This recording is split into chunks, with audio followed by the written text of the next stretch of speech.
Salut. Dans la suite de la lutte anti-smart grid, 5G, transhumanisme and co,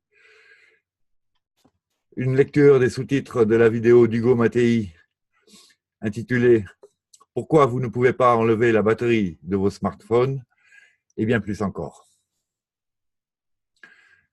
Je commence. Je partirai de ta dernière analyse, dit-il à son collègue. Depuis quelques années, les 3-4 dernières se sont installées seulement dans la partie, dirons-nous, occidentale, dans le nord, environ 1,4 milliard puces reliées à Internet, lesquelles sont en grande partie insérées dans les murs des maisons, intégrées dans les nouveaux téléviseurs, dans tous les appareils électroniques que l'on achète, et en grande partie intégrées aussi dans les automobiles.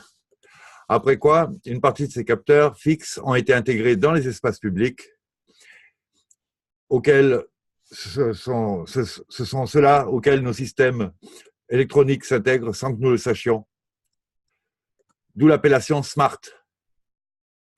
En ce sens que nous entendons parler constamment de smart city, smart cars, smart automobile, donc.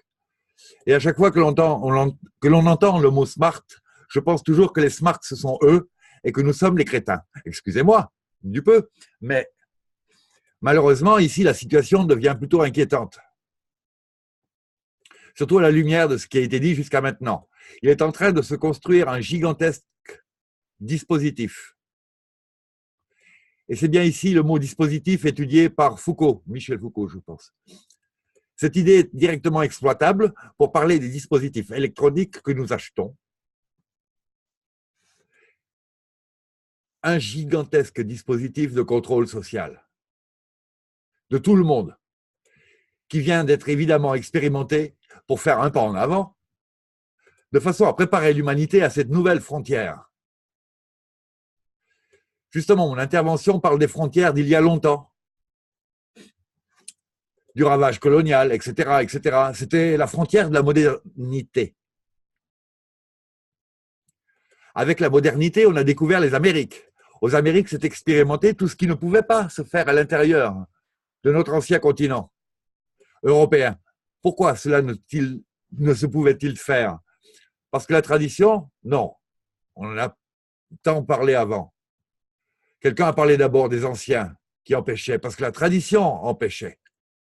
La tradition juridique, par exemple, empêchait l'expérimentation des idéologies de la propriété, comme celle de Locke, par exemple, qui aurait dû être faite de table rase. Non.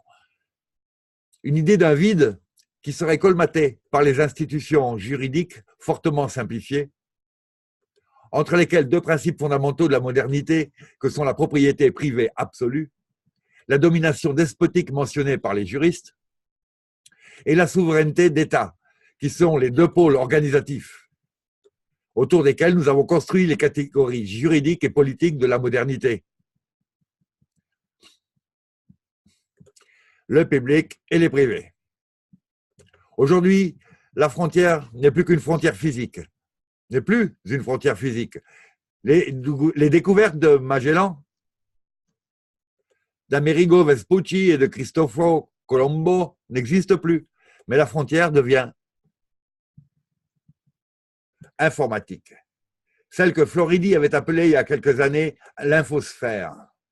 Cette frontière informatique partage avec la frontière physique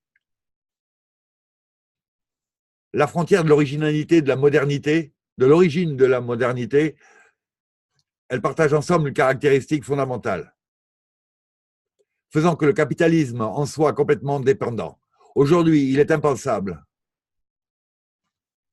d'imaginer le capitalisme dans sa forme actuelle. Donc impossible aussi de songer au rapport des productions capitalistes, globaux, sans l'intermédiaire du réseau Internet. Si vous pensez à votre vie quotidienne et la nôtre qui semblerait plus ancienne et que nous ne soyons pas natifs du digital, il se reflète sur les dernières années, on s'en rend compte. Parfaitement, rien ne pourra plus fonctionner sans intermédiaire multiple du réseau. Si tu vas acheter un billet de train, quand J'étais jeune, j'allais acheter un billet pour aller me promener. Il y avait un monsieur qui m'imprimait le billet de train à la main. Bien sûr, moi, je suis très âgé. Mais aujourd'hui, si tu arrives à la station, il n'y a pas de machine. Tu ne peux pas acheter le billet, tu ne peux pas te prendre le train. Parce que la substitution de la machine à l'homme dans ces opérations, aussi simple comme celle d'émettre un billet, est telle qu'elle ne soit plus simplement possible d'en faire au moins. Tout ça, si vous l'étendez sur le marché financier, les banques, notre argent, tout, vous vous rendez compte parfaitement que qui peut accéder au Master Switch, appelé comme ça dans un livre très connu, très important d'un monsieur qui s'appelle Tim Wu, un professeur de la Columbia University qui a eu le contrôle du Master Switch, un interrupteur central qui est celui qui en réalité peut désactiver le capitalisme. La frontière. Dans cette frontière, on expérimente plusieurs choses. La frontière de l'infosphère est une frontière dans laquelle le capitalisme est dépendant et doit être protégé de manière absolue. Très très fortement. Avec quoi? Avec la construction d'une série de tabous, d'une série d'idéologies, d'une série de convictions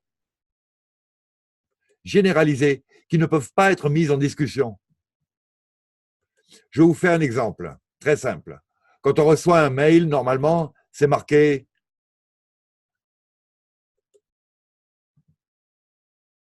en dessous, ainsi que sur Gmail et d'autres aussi, c'est marqué ne pas imprimer ce mail. Ça maintient l'ambiance restreinte. Cette sorte de message crypté par lequel le mail est une façon de communiquer du point de vue écologique totalement soutenable, alors que d'envoyer une lettre papier ne l'est pas. Quelle est la signification?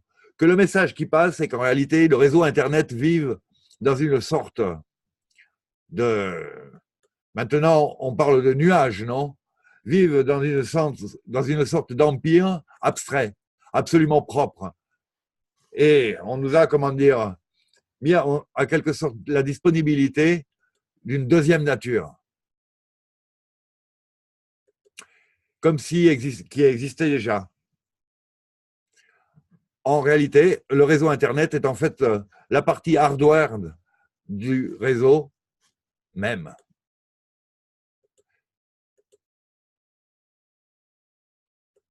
Ce sont des câbles géants, extrêmement gros, qui passent sous la mer. Une série de trams très puissants qui consomment une quantité énorme d'énergie nucléaire pour fonctionner simplement. Personne ne sait où ils sont. On sait vaguement que dans des zones de l'ouest des États-Unis, entre la partie, dirons-nous, de l'État de la Californie, de Washington, de l'Oregon, une partie du Canada, mais ce n'est pas certain. Une des thèses les plus accréditées est que le célèbre Master Switch, le serveur central le plus important, est situé dans un sous-marin nucléaire au large de Seattle. Okay? Tout cela va s'écraser contre ce qui est notre empreinte écologique. Si nous regardons l'empreinte écologique, je me demande, dans un exemple public, pour combien de personnes cela signifie quelque chose. L'expérience dramatique que j'expérimente un peu partout dans le monde est que personne n'a une idée de ce qu'est l'empreinte écologique. Alors qu'il s'agit d'un concept très simple et banal, ayant seulement certaines ressources reproductibles qui sont en quelque sorte le flux de revenus dérivés du capital. On utilise cette locution néolibérale parce que c'est la seule que les gens comprennent. Malheureusement, ils ont de la chance. Soit tu as un capital qui donne un certain revenu, et soit tu as une empreinte écologique équilibrée et tu dois vivre seulement du revenu.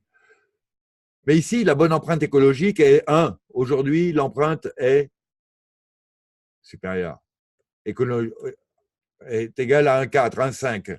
Cela signifie que tous les ans, vers le mois de juillet-août, on se retrouve dans le jour de dépassement. Ça veut dire le jour où nous consommons, on a fini en général de consommer les ressources qui sont reproductibles et on commence à consommer des ressources qui ne seront plus jamais reproduites. Cela signifie que l'on a une mauvaise empreinte écologique, mais encore plus mauvais, c'est que du point de vue idéologique, il y a un fait vrai, c'est que les endroits où nous vivons, qui sont appelés les plus avancés technologiquement du monde, tels que la Silicon Valley, celle où vous allez vous faire photographier si vous devenez Premier ministre, ou de Twitter, ou de Cupertino à Palo Alto, à Melo, à Yellow Party, dans les célèbres endroits de la Silicon Valley, eh bien, l'empreinte écologique de la Silicon Valley est de 6. Cela signifie que si tout le monde vivait, se développait pour devenir ce qu'ils disent que nous pourrions, c'est-à-dire juste comme dans la Silicon Valley, non, développez-vous technologiquement.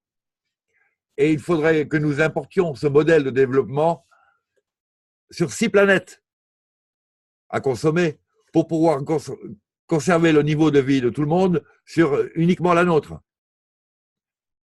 Ça signifie que l'empreinte écologique de 1,4, parce que celle du Burkina Faso, de l'Inde et même de la Chine ne sont pas de 1.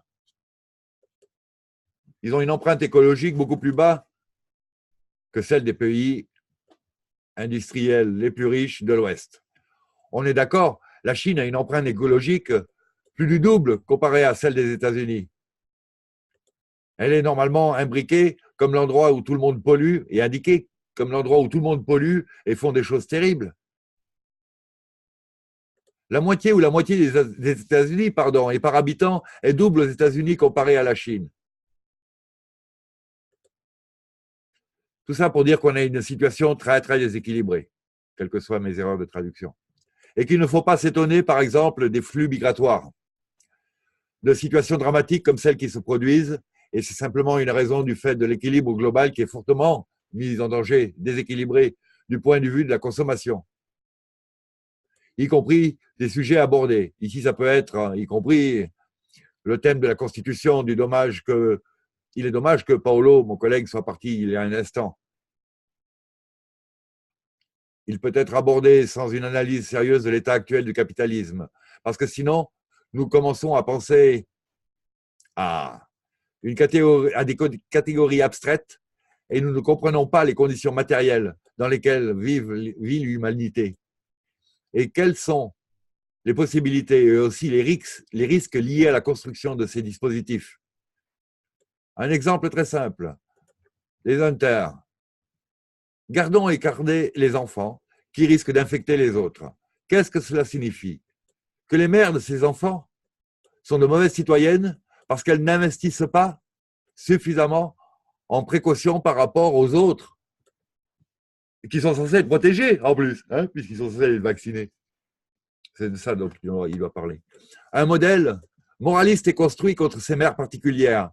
Et ce modèle moraliste marque en quelque sorte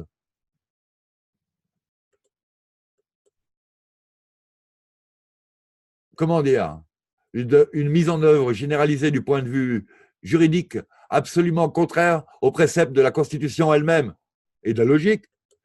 Entre nous, ça dit. La Constitution stipule que les traitements médicaux ne peuvent être imposés de manière obligatoire, à l'exception de certains cas spéciaux. Et c'est clair qu'une vaccination à grande échelle pour tout le monde est renouvelée, comme nous a promis de nombreux gouvernements, ne relève pas de ces catégories d'exception qui justifient un traitement médical obligatoire.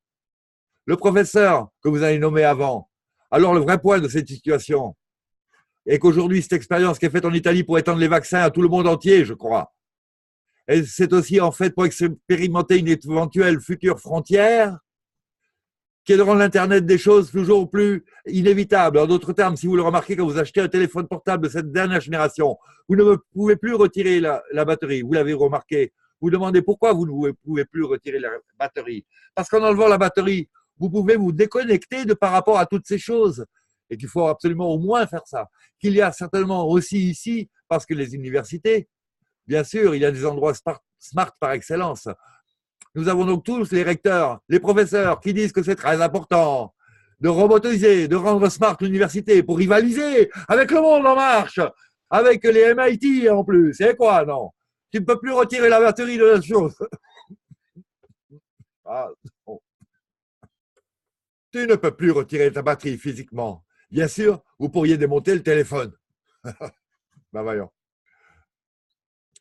Quand vous achetez un téléphone, vous l'allumez. Cela s'applique au téléphone comme à la télévision, comme à tout smart objet. Avant de pouvoir l'utiliser, vous devez appuyer sur une série de boutons qui disent « Je suis d'accord, je suis d'accord, je suis d'accord. I agree, I agree, I agree, I agree. » Et vous, qu'acceptez-vous naturellement? Vous figurez quelqu'un qui vient de recevoir pour Noël un téléphone portable et qui commence à lire qu'il accepte. Et d'ailleurs, s'il commence à lire, alors qu'il est probable que le cadeau ne fonctionne pas, il vaut mieux alors qu'il le renvoie. Donc la chose est absolument dépourvue de toute possibilité. Vous avez déjà admis, avant même de savoir si vous alliez garder l'appareil. Vous avez accepté, et à ce moment-là, une série de choses que vous n'accepteriez jamais dans votre propriété normale. Par exemple, vous acceptez le fait que vous ne pouvez pas le faire réparer, mais vous seriez obligé de le réparer seulement à l'endroit indiqué par le vendeur. C'est un premier point. Vous avez approuvé le fait que vous ne pouvez pas pirater, soit manipuler votre propriété pour la rendre compatible avec un autre système d'exploitation. Parce qu'on suppose que vous avez acheté un Apple et que vous voulez le rendre opérationnel, le téléphone avec un système Android, par exemple, ou des choses comme ça. Si vous faites cela, vous commettez un crime. C'est votre appareil, mais c'est un crime. Vous avez approuvé seulement une juridiction dans laquelle toute une série de comportements totalement normaux qui sont mis en œuvre par rapport à son propre objet. Ils sont en fait des comportements qui sont pertinents d'un point de vue pénal. Vous avez également accepté de les retirer.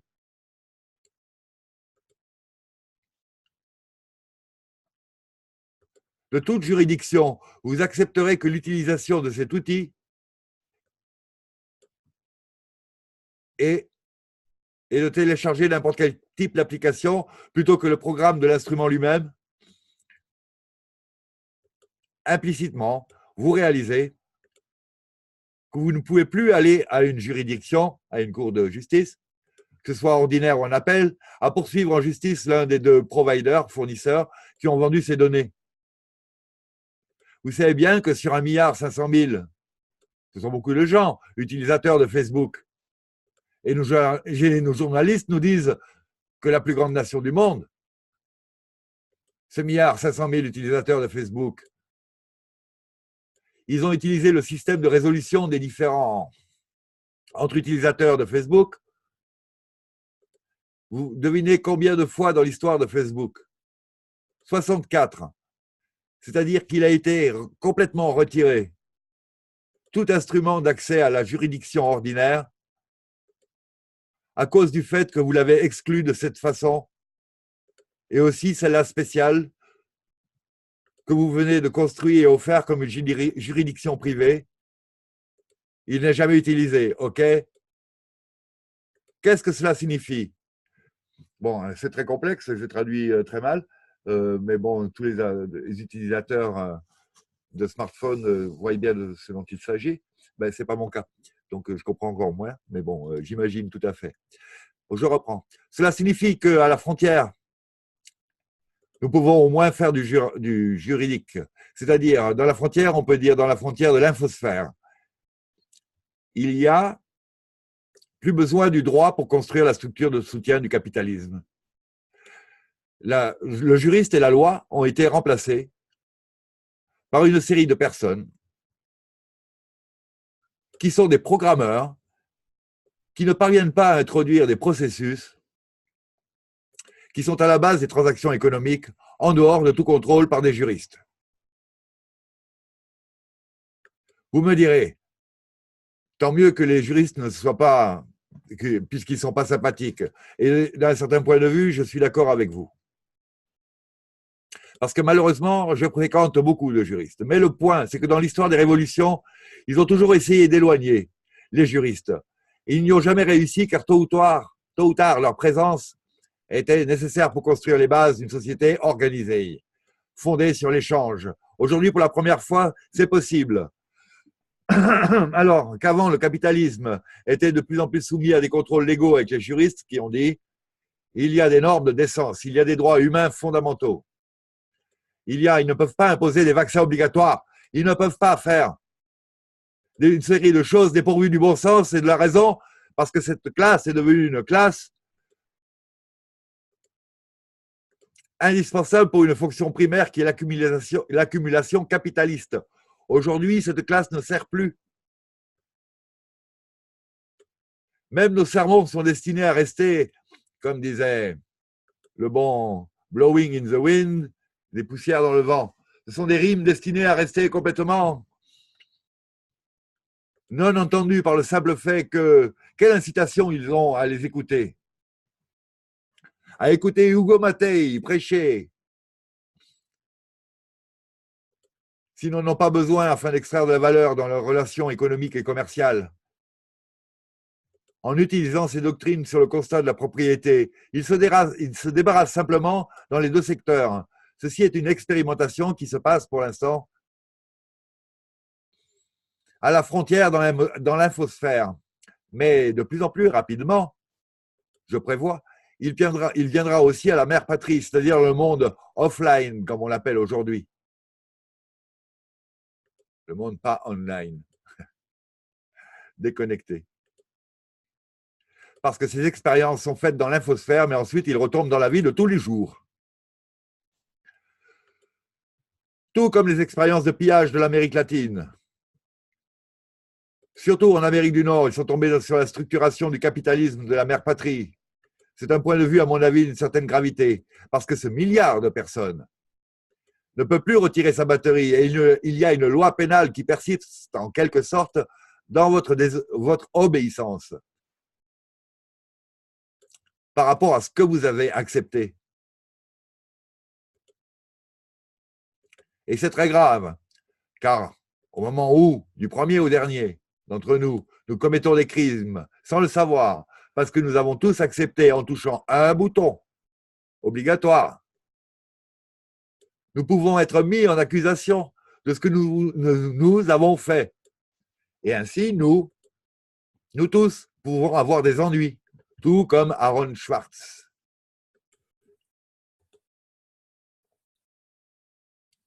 Aux États-Unis d'Amérique, Aaron Swartz. Donc, combien d'entre vous ont entendu parler d'Aaron Swartz?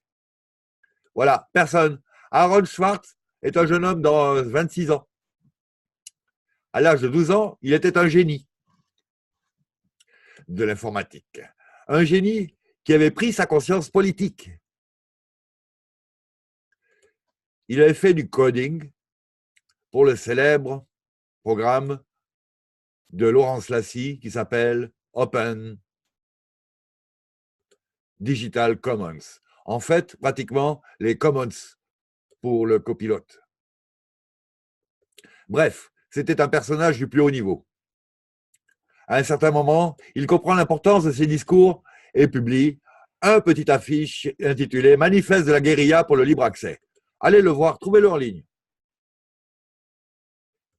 Publiez ceci, et il commence à dire que la seule façon de garder la société comme une société de gens libres et non d'esclaves est de rendre la culture accessible à tous. Puisqu'il était un génie, il avait la capacité de faire certaines choses. Pendant la nuit, il parvient à pénétrer dans les archives du MIT, de l'Institut de technologie du Massachusetts. Et il télécharge toutes les collections JSTOR qui sont les plus grandes collections de données scientifiques qu'il y a dans le monde. Et il rend public toutes ces données. Ok, il fait ce geste de désobéissance pour rendre ces informations accessibles sur la base d'une sensibilisation et d'une conscience politique. Impressionnant, parce que dans le manifeste de la guérilla, il y a tout un raisonnement sur le fait de ce hiatus entre les pays.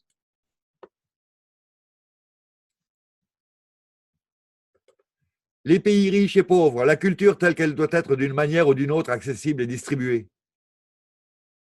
Bref, un personnage d'une grande profondeur. Malgré son jeune âge, il est évidemment visé par le FBI, et malgré avoir obtenu un accord avec JSTOR pour s'en sortir, moi et lui, je connaissais bien son avocat qui m'a tout raconté. On détruit par les comptes, ont été détruits par les comptes qu'ils ont dû payer des avocats et autres dépenses de ce genre. À l'âge de 26 ans, il s'est suicidé. Allez voir ça, il y a un beau documentaire qui raconte l'histoire, s'appelle Kill Switch. Et ça vaut le coup de le voir, car c'est exactement l'histoire de la façon dont, à la frontière, le jeu se déroule exactement entre les programmeurs, et tout comme le juriste critique était considéré comme le pire ennemi du capitalisme lui-même,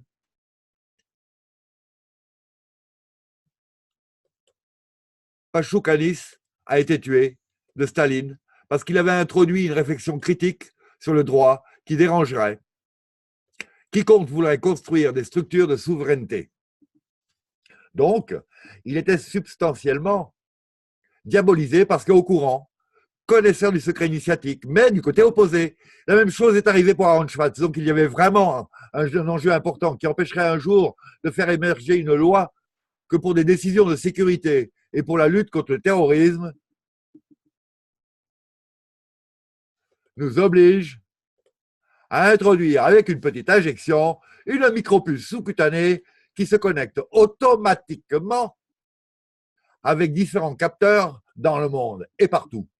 Absolument rien d'un point de vue technique, c'est déjà totalement possible. Il y a eu des expériences, celui de l'introduction de particules si petites qu'ils peuvent être injectées sous la peau. D'autres, ils pourraient même, je ne veux rien faire naturellement. Parce que, alors ils me disent que je rentre dans la théorie du complot. Les tarés retardés. Béni oui oui, bisounours. Agents malgré eux.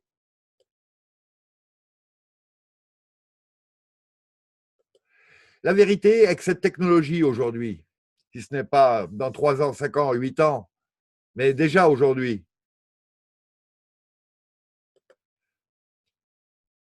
et bientôt, elle permettra des choses absolument banales. Parce que c'est déjà totalement possible maintenant. Aujourd'hui, ce téléphone, qui est un téléphone de niveau moyen, bas, je l'ai acheté en haut de gamme, et déjà beaucoup plus puissant que l'ordinateur haut de gamme de 2005. Ok, autrement dit, l'accélération technologique liée à la soi-disant loi de Moore, ce sont des choses un peu compliquées. Cela fait que ces types que nous avons aujourd'hui d'un téléphone mobile de niveau moyen-bas, beaucoup plus puissant que le niveau haut de gamme, mais non, le meilleur. Ah ouais, un petit ordinateur d'aujourd'hui est bien meilleur qu'un haut de gamme d'il y a 30 ans, en clair. Mais il y a seulement 4 ou 5 ans en arrière, c'est vraiment impressionnant, la différence.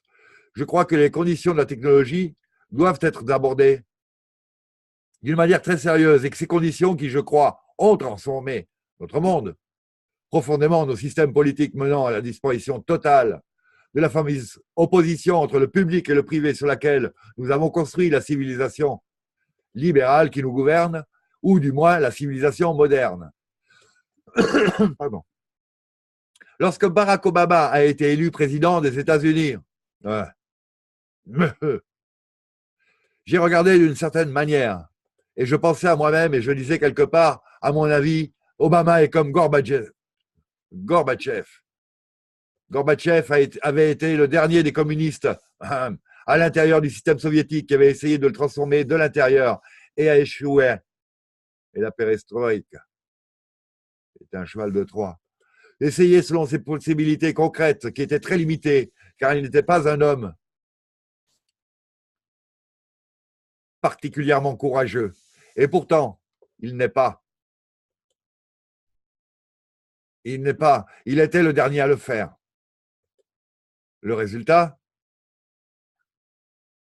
d'un côté, Poutine, d'une part, l'évolution qui a conduit à Poutine, et de l'autre, Donald Trump. Puis, après ce modèle de gouvernement, pareillement en Inde,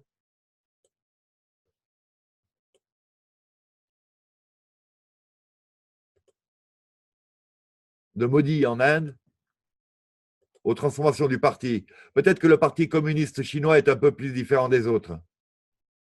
Et de cela, nous pourrions parler. Mais en fait, ils ont établi des constitutions techno-fascistes. En d'autres termes, des constitutions, structurations, qui ont été libérées complètement de l'ancien contrôle, de la vieille dichotomie publique-privée. Aujourd'hui, sur les forums Facebook et ou de 4 grandes entreprises des grands groupes pharmaceutiques, siègent autant de représentants de la capitale que les représentants du département d'État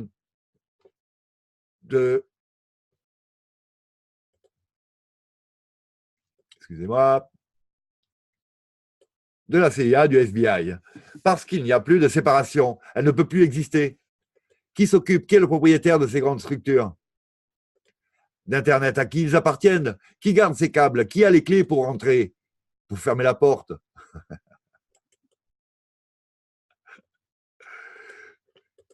Pour réparer ce master server? Qui a la clé? Je serai un chercheur ignorant, un âne, comme il dit le bon monsieur, mais j'ai essayé de trouver un travail scientifique sérieux pendant 3 ans sur l'hardware. Non, la partie hard du réseau Internet. Il n'y a absolument pas de point de vue scientifique qui traite le point de vue du domaine de la propriété des infrastructures matérielles qui réagissent l'infosphère, qui régissent. Vous savez comment ce constat est un fardeau des nôtres. Notre connaissance est extrêmement dangereuse. Donc, si c'est comme ça, je vais en terminer rapidement parce que j'ai déjà trop parlé. Il faut trouver des solutions. Qu'ils prennent les problèmes à mesure qui se produisent à ce niveau de développement technologique. Dans les vieilles structures de notre ordre constitué, nous ne pouvons pas imaginer.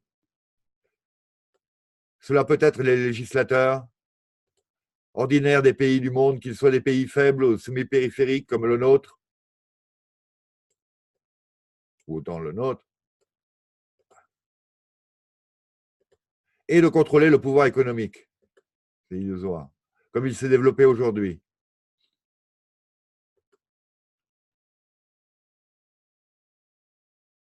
L'équilibre des pouvoirs entre le privé et le public a considérablement changé.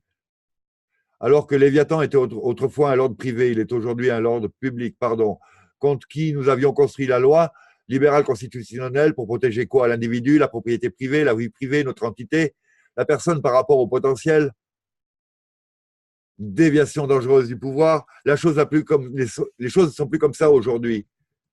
Le secteur privé est censé être plus faible que le public et doit avoir besoin de protection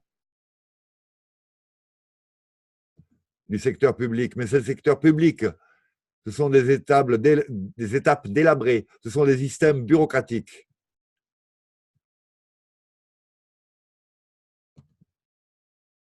Qui ont été tellement colonisés par des capitaux privés, donc aucun choix, ne peuvent être plus considérés comme un choix réellement politique. Mais vous pensez que c'était vraiment Laurensin a décidé à propos des vaccins? On plaisante là? Et vous pensez vraiment que ce sont les institutions européennes basées sur certaines think tanks de haut niveau? Vous plaisantez?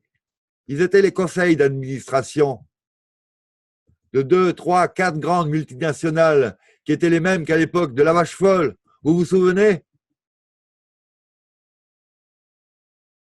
Quand ces institutions d'urgence ont été construites si souvent, situations d'urgence. Ils avaient créé les situations pour opérer des extractions, comme on dit.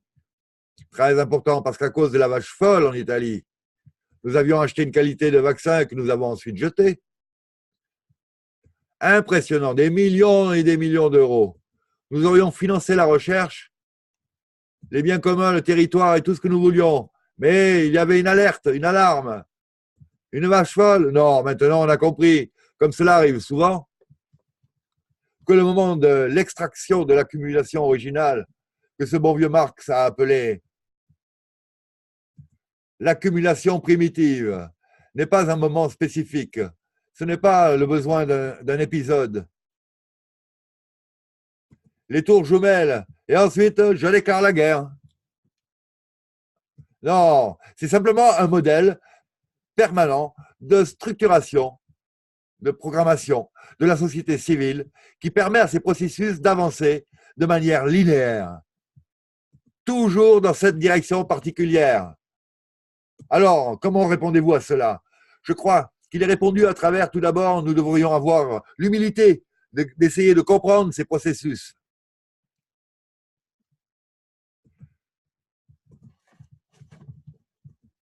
Et essayer de comprendre ces processus n'est pas facile, parce qu'ils vous opposent.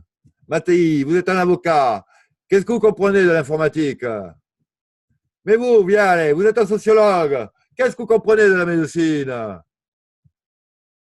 La médecine et l'informatique ne sont pas démocratiques, n'est-ce pas? C'est exactement ça l'histoire. Il y a donc un besoin pour une culture qu'il soit nouvelle. Une culture de type holistique, généraliste, globale.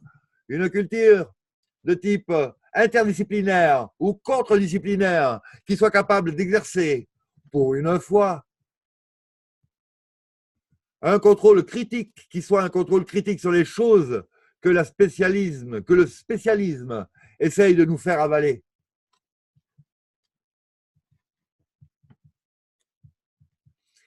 C'est un point, à mon avis, très important. La deuxième chose est de comprendre que nous, en tant qu'individus, nous ne valons plus rien. Et cela n'a d'importance pour personne de nous en tant qu'individus. Nous sommes des catégories de marchandises. Le moment où quelque chose nous est donné gratuitement signifie que nous sommes la marchandise. Quand quelque chose est gratuit, le produit, c'est vous en quelque sorte. Donc, nous ne sommes pas des individus. Mais nous sommes des catégories de produits, nous sommes des catégories de marchandises intéressantes. Le moment où nous sommes rassemblés à travers la force de calcul qui est en augmentation,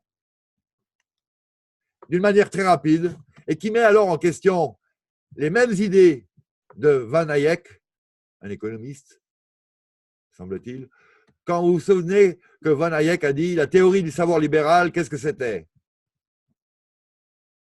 Que le plan soviétique est destiné à perdre par rapport au libre marché. Parce que le libre marché a beaucoup plus d'informations que le plan soviétique. Donc, les soviétiques ne savaient pas quand, n'ayant pas le marché libre qui produit ces informations, était destiné à la faillite. Parce que de toute façon, essentiellement, personne ne savait combien de bottes et combien de chaussures à talons étaient désirées pour une période précise. Donc, il y avait trop de bottes et trop peu de chaussures à talons. Et ce qui impliquait l'impossibilité de faire fonctionner le plan. Aujourd'hui, ce n'est plus comme ça. À flux tendu, aujourd'hui, la capacité de calcul crée une capacité de planification beaucoup plus forte que les cas thalassi du marché. Il n'y a plus, à mon avis, d'éléments dont la puissance généralisée peut s'imposer à la puissance concentrée au moment où La puissance concentrée met la technologie sous contrôle à des niveaux où la technologie est maîtrisée aujourd'hui. Ce qui signifie que nous devons repenser la base même du débat théorique philosophique qui nous a accompagnés de la modernité à aujourd'hui. C'est une tâche très, très sérieuse, très, très importante. Mais il faut commencer par le faire. Il faut que quelqu'un ait le sérieux, le courage de faire l'idiot, mais qu'on se mette à parler de ces choses. Là où on doit parler de ces choses, comme nous ne comptons plus en tant qu'individus, mais comme une catégorie de marchandises, j'en finis rapidement, je suis désolé. Nous avons considéré la nécessité de reconstruire les institutions du collectif. L'individu est mort. L'individualisme, basé sur une loi subjective absolue, est, comme on l'a dit, Rosa Luxembourg, à propos de la social-démocratie allemande de l'époque, un cadavre fétide de puant qui n'a plus aujourd'hui aucun sens d'existence, car aujourd'hui il y a le collectif qui doit être reconstruit, ou nous reconstruisons une situation de collectivisation, même de ceux qui n'acceptent pas d'être des biens issus de l'extraction capitaliste, où ils ont rempli nos têtes de notions qui nous affaiblissent. Quand j'entends dire que les droits civils libéraux sont plus avancés, nous voulons donner de l'espace. Maintenant, en parlant de la politique italienne, cet accord entre Pisapia, d'un côté, et Emma Bonino, de l'autre, est en faveur de la loi Fornero, et de l'autre est contre. Donc, qui ne comprend pas vraiment que le discours porté sur les droits, même les droits les plus importants, tout comme ceux de notre corps, ceux sur notre identité sexuelle, sont destinés à ne servir absolument à rien. Au moment où nous ne les introduisons pas, à propos, dans les réalités politiques, qui sont des réalités politiques d'individualisation progressive en faveur des soutiens économiques organisés et centralisés. Je pense que nous travaillons sur des catégories qui nous mènent, en quelque sorte, loin de la bonne direction. Donc, reconstruire les institutions de la municipalité, reconstruire la solidarité, reconstruire des installations de partage aussi basées sur l'amour, même basées sur les choses merveilleuses que nous avons entendues dans la première partie des conférences de cet après-midi, est, à mon avis, très important. Parce que c'est la seule façon d'avoir le courage et le stimuli de s'opposer de manière radicale aux lois que nous ne soutenons pas. Lois injustes, scélérates, qui crient, je crois, des obligations de résistance, qui créent, je crois, des obligations de résistance collective. Je vous remercie. Et moi de même, et veuillez excuser mes bafouillages. Globalement, nous avons compris. On s'est fait dépasser par des lois technologiques qui nient tout libre arbitre et nous réduisent à l'état de marchandises légalement punissables sans arrêt dès que l'on contrevient aux lois du marché qui sont dictées par quelques familles. Voilà. À la prochaine. Salut.